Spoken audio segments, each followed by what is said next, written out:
Today, we are pleased to talk about something that a lot of folks just don't think about, and we are so pleased. We're talking about food safety. We have an expert on our live line right now about food safety. He is Sal Rastegar, who is a consultant and corporate trainer in several industries, including food safety, environmental safety, sustainability, and regulatory education, having consulted for hotels and restaurant chains and great organizations such as the School Nutrition Association on food safety training.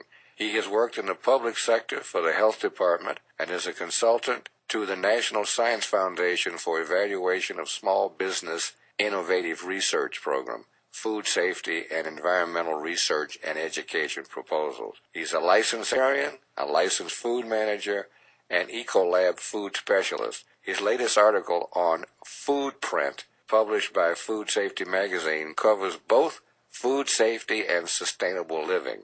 And we are just so appreciative of him coming on with us today. How are you, sir?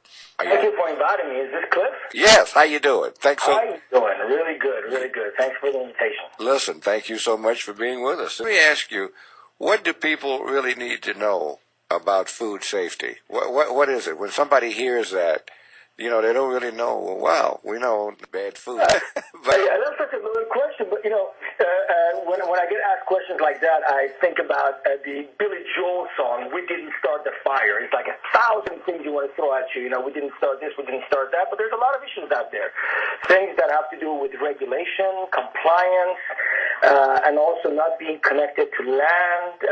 Things like eating dead food. We're living cells, and a lot of us are consuming dead food.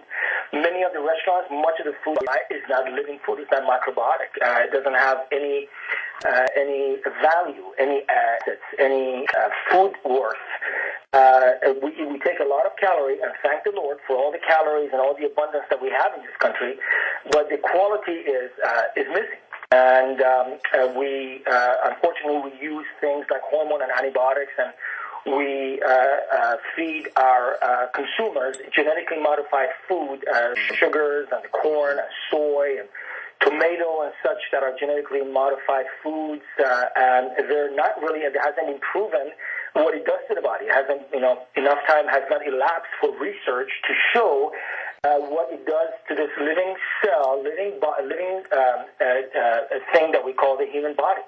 And as you may know, some of the health food restaurants that make huge claims that their foods are, organic and are really exaggerating, and they're producing, they're importing food from places like China, which lacks regulation altogether. USDA, U.S. Department of Agriculture, has not given any regulation, but on a small print, you will see on the bags of their organically, very highly refined food.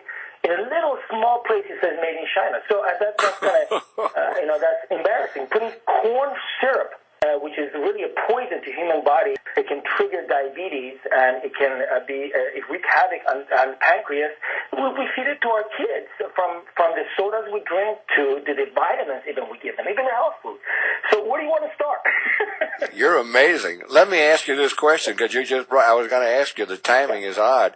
Either Monday or Tuesday, it came out that organically grown food is no more nutritious than any other. That got over the news. Is that true? Well, in many cases it is. What I recommend, and it's not ideal, it doesn't work for everybody, but in many places like in Chicago, you have a huge landmass around, and there's a lot of farms out there, and so they're making good relationships with your local farmers so that they comply with regulation, and they're also embarrassed. They will be embarrassed to do anything wrong to their friends, that they want to give their friends highly nutritious food. So if you make relationships with local farmers that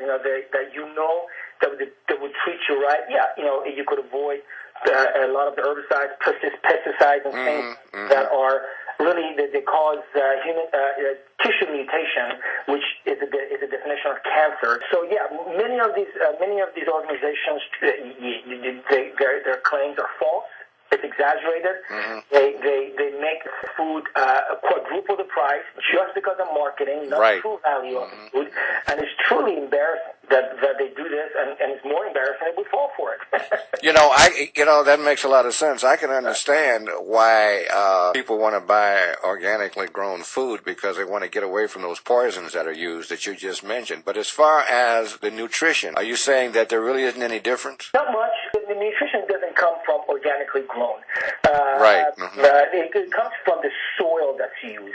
So when you go to places like the Mediterranean and a little bit older countries where things are not really high consumer and high production, the soil gets a chance to revive itself, goes through not the minerals, but the micro minerals, get a chance to revive themselves, come back, and then as a result, when the food is grown on those soil, you will see these really minute changes in the taste of food. When you go to Greece, for instance, or Turkey, or places like Italy, that when you bite into an apple, it tastes different. The grape tastes different. Wow. Okay. Because the micro minerals are available. So yeah, you could grow a very healthy. If the minerals, if the nutrients are not there, the food could be very, very healthy, but it could lack the very minute human microbes that we need.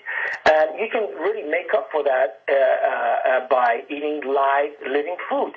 Things like the Koreans eat. Koreans eat something called kimchi.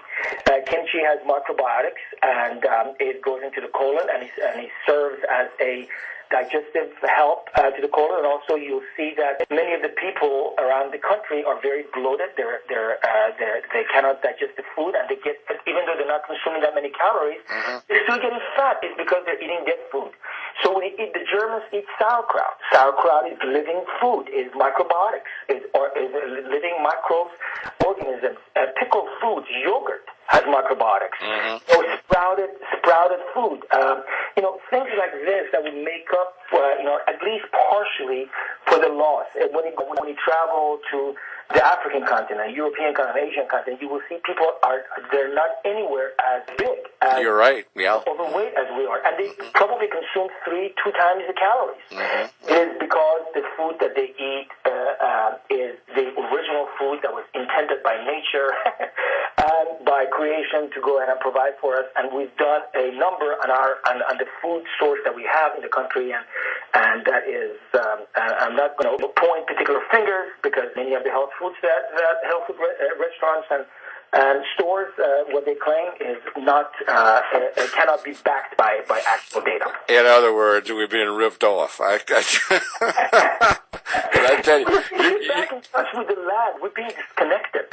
Yeah. If the grocery stores in your neighborhood, you're going to die.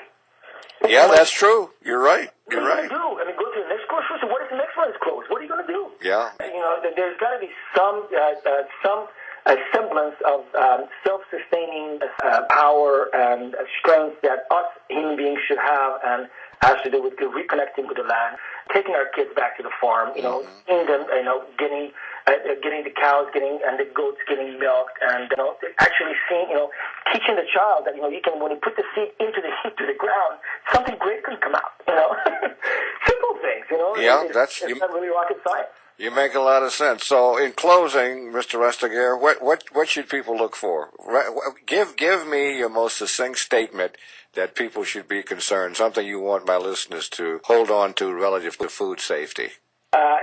What I recommend, of course, wash your hands. That's the simple stuff. The vegetables that you get and the foods you wash them. If you go to a restaurant, connect with the manager. Thank them in advance for providing a great service for you. If there's a food that is questionable, like ground beef comes from many sources of cow. It's not like a steak from one source. So if that's been sitting there too long, well, but trust your instinct. And of course, if you ever do another interview with me, I'll go ahead and provide you with more detail. This is just kind of a short interview, but with vegetables, salads and such, make sure they're washed. If there's questionable, if you get some crunching, don't take the second bite. Don't take any chances. Right. The health department rating, if they have higher standards, they're higher outside consultants like myself, things like that. And you can contact me at makegreencount.com, That's great. Because my world is both sustainable world and food safety. I don't think you can separate environmental safety from food safety. MakeGreenCount.com. We are certainly going to do that. You'll be hearing back from us, and thank you so much for that great information. Okay? Hey, fantastic. It was a joy interviewing with you. Thank you so much, sir. Sal Rastegar, Food Safety.